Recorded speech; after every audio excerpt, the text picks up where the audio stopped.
นี่กินเองเลยอ่ะเข้าปากงามใช้มือช้อนถือในมือนะคะแต่ไม่ใช้มือ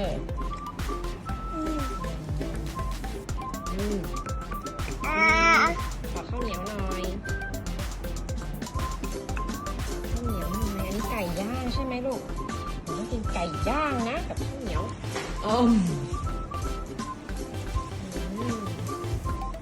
นี่นะ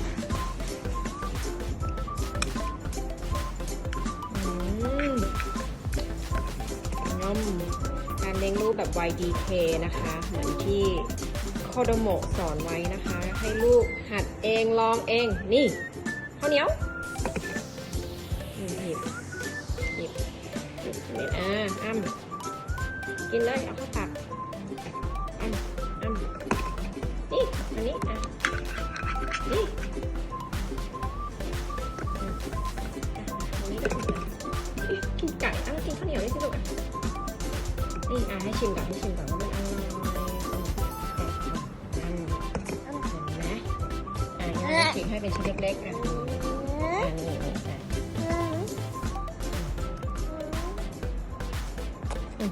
แต่นี่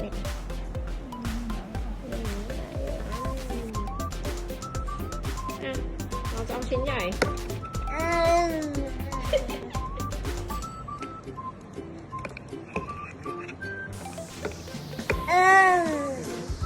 อันนี้ชิ้นเล็กเนี่ยเดี๋ยวมีกินข้าวเหนียวแล้วก็ใส่จานนะคะโอเคใส่ไก่ย่างความจานจบไป